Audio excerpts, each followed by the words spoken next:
Hello दोस्तों, मैं LP Manish Kumar Pandey आपका डीपी मनी स्टडी में हार्दिक स्वागत एवं अभिनंदन करते हैं। दोस्तों, आज भौतिक विज्ञान का सबसे इम्पोर्टेंट टॉपिक ऊर्जा एनर्जी को पढ़ेंगे। और दोस्तों, शायद ऐसा कोई भी एग्ज़ाम नहीं है जिस एग्ज़ाम में यदि फिजिक्स से क्वेश्चन बनता है तो वहाँ ऊर्जा से क्वेश्चन ना पूछे। दोस्तों, यह वेरी इंपॉर्टेंट है और हमने आपको यहाँ पर ऊर्जा के बारे में वही डिस्कस किया है जो आपके लिए एग्ज़ाम के लिए इम्पॉर्टेंट है। नहीं तो अगर ऊर्जा के टॉपिक हकीकत रूप में देखा जाए तो बहुत ही बड़ी टॉपिक है दोस्तों, क्योंकि हर चीज़ ऊर्जा ही है। जो भी चीज़ तुम्हें देखती है वो ऊर्जा से ही है और इस कारण से अगर ऊर्जा पढ़ाई जाए तो दोस्तों कई वर्ष लग जाएंगे फिर भी कंप्लीट नहीं होगा। लेकिन चूँकि आपके एग्ज़ाम में जो इम्पोर्टेंट क्वेश्चंस आते हैं उस आधार पर हम आपके इस लेक्चर को लेकर आए हैं जो डायरेक्टली आपके एग्ज़ाम में देखने को अवश्य मिलेंगे। चलिए दोस्तों, देखते हैं, शुरू करते हैं। मैंने आपको कल प्रीवियस वीडियो में बताया है कि कार्य ही एक प्रकार की ऊर्जा है, क्योंकि कार्य करने की क्षमता को ऊर्जा कहते हैं। तो देखिए इसमें क्या लिखा गया है कि कार्य करने की क्षमता को ऊर्जा कहते हैं। बात को समझो, हम कुछ भी काम कर रहे हैं, जैसे हम लिख रहे हैं, क्यों लिख रहे हैं? क्योंकि ऊर्जा हमारे अंदर है।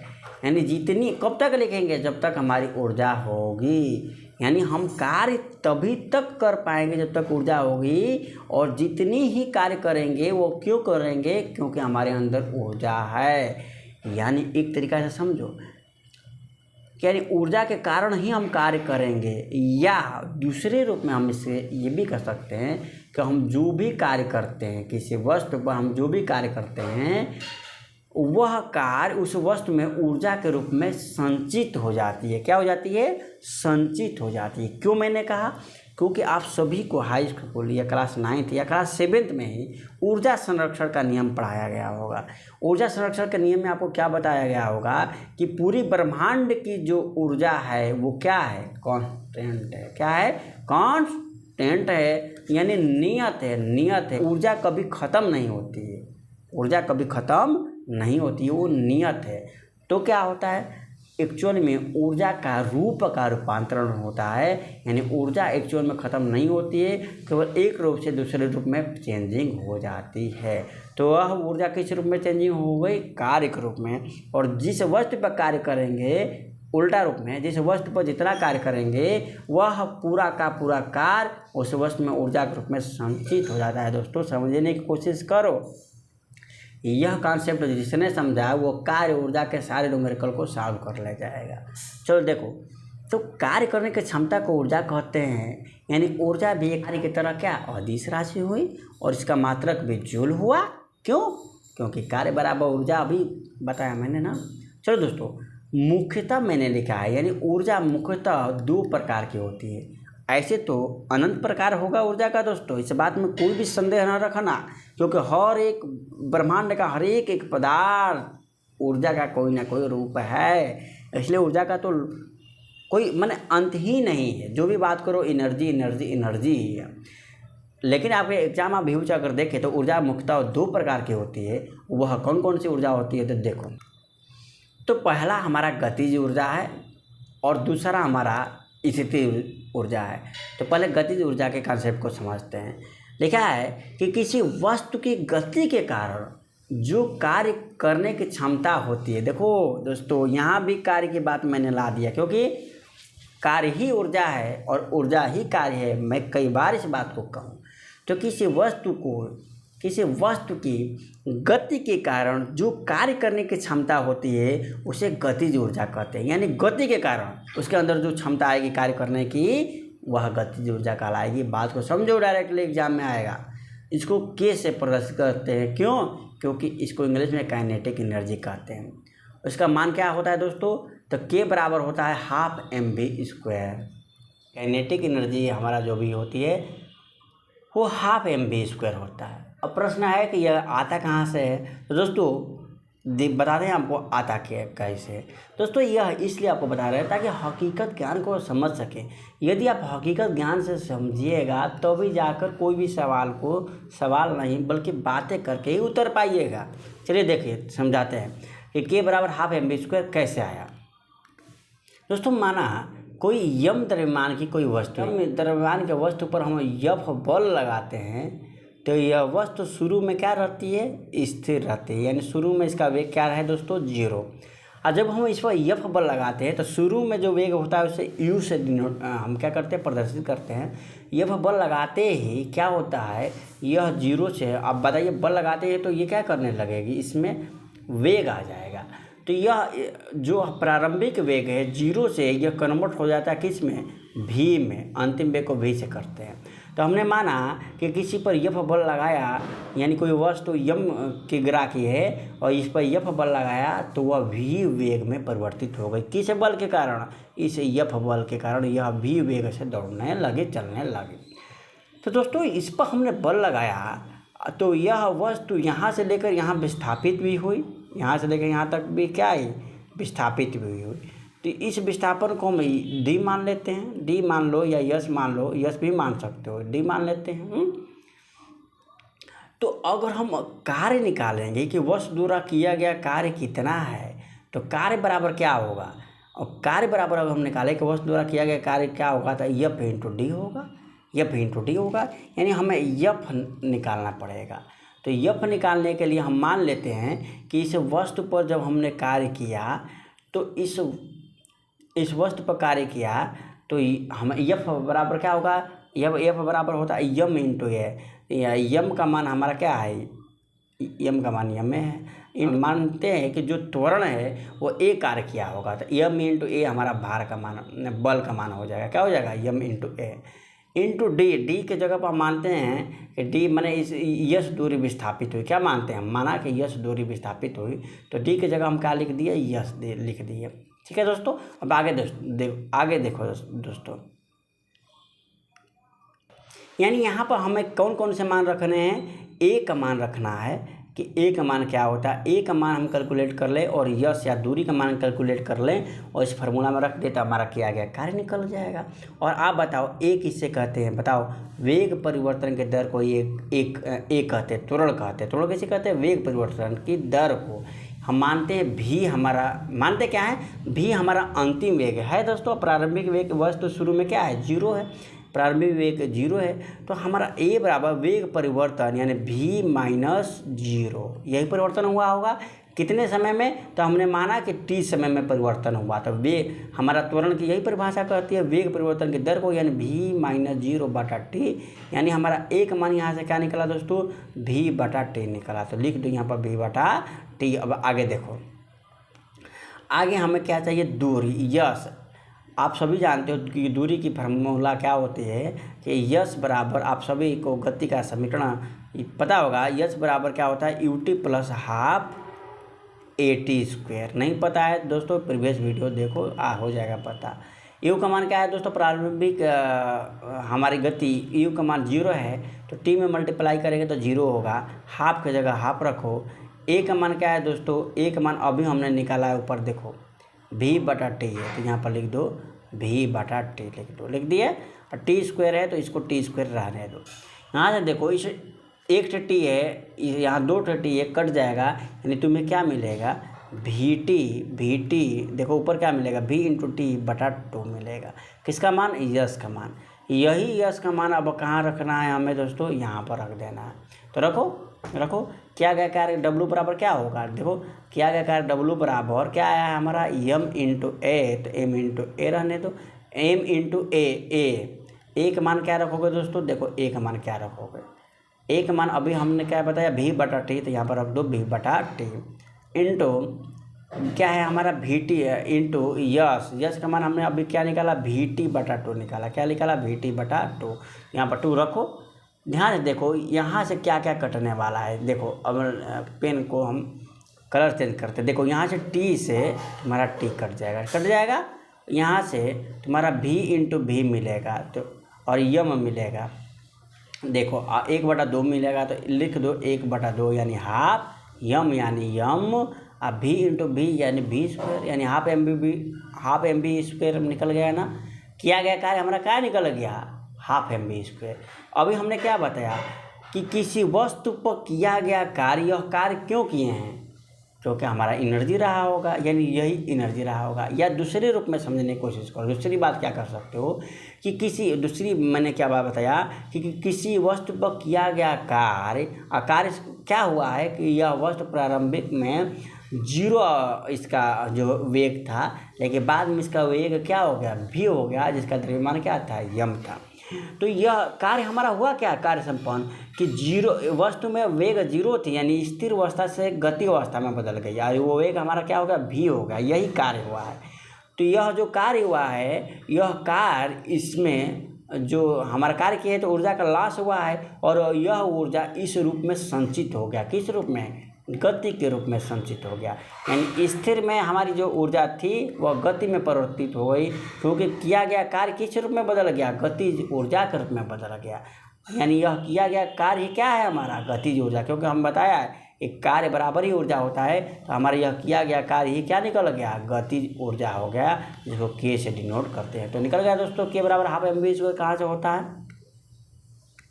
उम्मीद है दोस्तों कि आपको यह लेक्चर समझ में आई होगी कि काइनेटिक एनर्जी के बराबर हाफ mv² क्यों होता है। दोस्तों इस फार्मूला को आप याद कर लें, क्योंकि डायरेक्टली एग्जाम में आपको क्वेश्चन इससे देखने को मिलेगा। बहती हुई हवा में गतिज ऊर्जा होती है, और दोस्तों किसी में भी गति होगी उसमें गतिज ऊर्जा ही होगी, ये चीज़ याद रखना। अब देखो क्या मैं इम्पोर्टेंट एक फार्मूला को डेराइव कराया हूँ दोस्तों, जो आपके एग्जाम में इससे क्वेश्चंस आते हैं, इसीलिए मैंने डेराइव कराया है, नहीं तो नहीं कराते। क्यों डेराइव किया, क्योंकि एग्जाम में क्वेश्चंस आते हैं।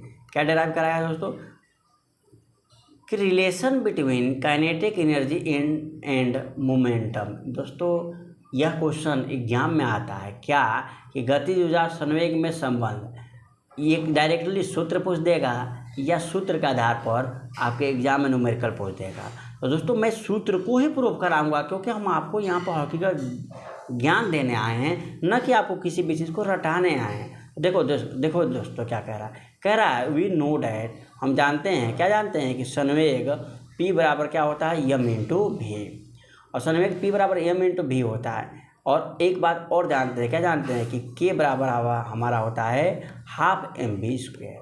अभी प्रूफ मैंने किया। और p बराबर mv होता है। अब यहाँ से समझो, हाफ mv² को हमने हाफ mv² रहने दिया और इंटू यम से हमने क्या कर दिया, गुणा कर दिया। यानी ऊपर भी m से गुणा, नीचे भी m से गुणा। दोस्तों क्यों, क्योंकि इसे काटेंगे तो फिर एक ही हो जाएगा, और एक से किसी भी संख्या में गुणा करेंगे तो वही होगा। क्यों किए हैं तो अभी आगे समझ में आएगा। तो हम क्या करेंगे दोस्तों, m से ऊपर नीचे गुणा कर दिया है। क्यों, अब अभी आपको समझ में आएगा क्यों किया है। अब क्या होगा, तो 1/2 हमारा 1/2 ही रहेगा, और यम से गुणा किया है तो यम से क्या हो जाएगा, स्क्वायर हो जाएगा, 2 बार यम हो जाएगा, यानी m² v²। इसको क्या हम ऐसे लिख सकते हैं कि हाफ यम भी का स्क्वायर, क्योंकि दोनों का स्क्वायर है तो हाफ एम भी का स्क्वायर बटा यम लिख सकते हैं। हाँ क्यों नहीं लिख सकते, क्योंकि दोनों का स्क्वायर है। एम इंटू भी आप याद करो, आपको प्रीवियस वीडियो में बताया गया है कि p बराबर m इंटू भी होता है। संवेग बराबर हमारा होता है द्रव्यमान इंटू वेग। तो इस एम भी की जगह पर हम क्या लिख सकते हैं दोस्तों, p लिख सकते हैं। जी हाँ, इस एम भी की जगह हम p लिख सकते हैं। तो देखो समझो, mv² बटा यम की जगह पर हम क्या लिख रहे हैं, यहाँ पर देखो mv² बटा यम आ गया, और एम पी के जगह पर हम p लिख सकते हैं। तो यह p² बटा 2 इंटू यम 2m हो जाएगा। ये दोस्तों बहुत ही इम्पोर्टेंट है, इसे आप याद करो कि k बराबर हमारा होता है p² बटा 2m। याद करो सभी, और यहीं से p² बराबर क्या हो जाएगा, p² बराबर हो जाएगा k इंटू 2m हो जाएगा, k इंटू 2m हो जाएगा दोस्तों। यहाँ पर ध्यान से समझो एक चीज़ दोस्तों, फिजिक्स जब मैं पढ़ा रहा था तो शुरुआती में ही एक वीडियो डाला था कि फिजिक्स की फार्मूला कैसे बनाते हैं। आप प्लीज़ उस वीडियोस को देखें, तभी जाकर आपको हकीकत में बिना रटे फिजिक्स की सारी कॉन्सेप्ट समझ में आएगी। वहीं से मैं इसको अब आगे बताऊंगा आपको कि p² बराबर क्या आ गया दोस्तों, k इंटू 2m आ गया। ये 2m, यानी अब हम देखो 2m क्या है हमारा, यम हमारा क्या है दोस्तों, किसी वस्तु का द्रव्यमान। तो किसी एक निश्चित वस्तु के लिए देखा जाए तो द्रव्यमान हमेशा क्या रहेगा, नियत रहेगा। तो किसी एक निश्चित वस्तु के लिए द्रव्यमान हमेशा निश्चित रहेगा, यानी द्रव्यमान तो चेंज होता नहीं है। हम किसी वस्तु, यही मान लो किसी वस्तु का द्रव्यमान यम है और इसको हम क्या कर रहे हैं, इस पर बल लगा रहे हैं, तो इसमें क्या हो जा रहा है, तो बल लगा रहे हैं तो भी वेग से दौड़ने लग रही है, तो भी वेग से दौड़ने लग रही है तो संवेग हमारा क्या होगा, यम इंटू भी हो जाएगा, यानी संवेग हमारा एम इंटू भी हो जाएगा। और काइनेटिक एनर्जी क्या हो जाएगा, हाफ एम बी स्क्वायर हो जाएगा। इन दोनों में क्या रिलेशन होगा, तो हमने यहाँ से दिखा दिया, के बराबर हमारा पी स्क्वायर अपन 2m होगा। और एक रिलेशन हमने और बताया कि पी स्क्वायर बराबर के इंटू 2m होगा। इसको थोड़ा बढ़िया से समझ लेते हैं दोस्तों, क्योंकि एग्ज़ाम के लिए बहुत इंपॉर्टेंट है। आपको बहुत ज़्यादा न्यूमेरिकल्स इससे क्वेश्चंस आते हैं जो डायरेक्टली क्वेश्चन हो जाएंगे। देख अभी क्या मैंने यहाँ से बता सकता हूँ कि पी स्क्वायर बराबर क्या हो जाएगा, के इंटू 2m हो जाएगा। और यह किसी एक निश्चित वस्तु के लिए क्या रहेगा, यह नियत रहेगा, 2 भी नियत रहेगा और यम भी नियत रहेगा। देखो यानी देखो अभी इसका वेग भी है और हम इस पर बल लगा देंगे तो इसका हमारा वेग भी से कुछ और हो जाएगा। जैसे कहने का मतलब अगर 10 मीटर पर सेकंड से ये दौड़ रही है, हम और बल लगा देंगे तो और ये 50 मीटर पर सेकंड स्क्वायर से दौड़ने लगेगी, तो इसके अंदर और संवेग हो जाएगा अलग, यानी संवेग में भी वृद्धि हो जाएगी और साथ ही गतिज ऊर्जा में वृद्धि हो जाएगी। तो उसके रिलेशन को कैसे सीधे सीधे दिखाएंगे, देखो समझो। तो पी स्क्वायर बराबर हमारा के इंटू 2m हो गया, यानी हमारा चूँकि यह एक कांस्टेंट है, ये क्या है, कांस्टेंट है, तो इसे सीधे निगलेक्ट कर देते हैं। फिजिक्स में समझो कांस्टेंट को निगलेक्ट कब करते हैं, ऐसे कि पी स्क्वायर हमारा अनुक्रमानुपाती होगा किसके, गतिज ऊर्जा के। इसके उल्टा भी कर सकता हूँ कि हमारा गतिज ऊर्जा अनुक्रमानुपाती होगा पी स्क्वायर का, मतलब ये हुआ कि ये बढ़ेगा ये घटेगा तो ये भी घटेगा।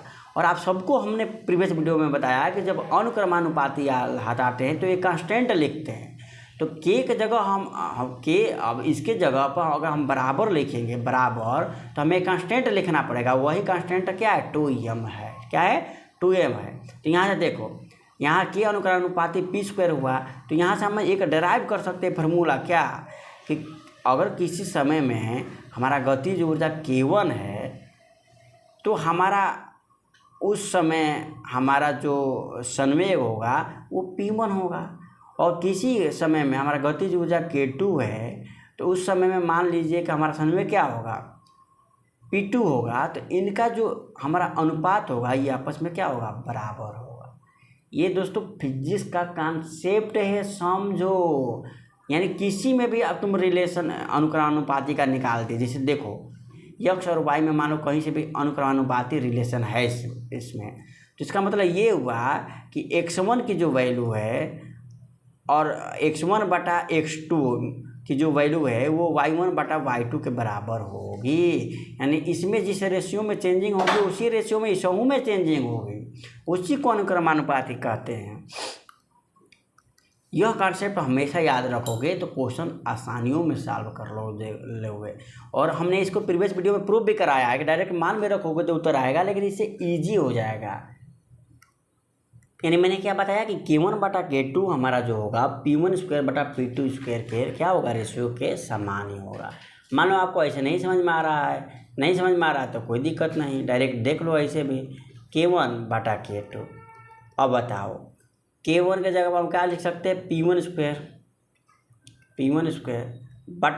बटा क्या लिख सकते हैं, 2m, तो 2m ही है। k2 की जगह क्या लिख सकते हैं दोस्तों, p2 स्क्वायर। मानते हैं कि उस समय संवेग हमारा p2 हो जाएगा, लेकिन द्रव्यमान तो वही रहेगा क्योंकि वस्तु वही है। तो ये 2m से 2m कैंसिल हो जाएगा, k1 बटा k2 बराबर हो जाएगा p1 स्क्वायर बटा p2 स्क्वायर, वही लिखे हैं। या डायरेक्ट एक चीज़ समझ लो ना, फिजिक्स में हम बार बार ये तुम्हें नहीं ना समझाएंगे, फिजिक्स में समझ लो कि कहीं से भी तुम अनुक्रमानुपाती का रिलेशन निकालो, तुम्हें अनुक्रमानुपाती का रिलेशन निकल जाएगा। और उसमें कांस्टेंट को नहीं लिखते, याद रखना, कांस्टेंट को हटा देते हैं। कांस्टेंट को क्या करते हैं, हटा देते हैं। अब जो हमारा वेरिएबल्स बचता है उनको ले लेते हैं और सीधे सीधे बना लेते हैं कि k1 बटा k2 बराबर p1 बटा p2। इसका स्क्वायर है तो स्क्वायर कर दो।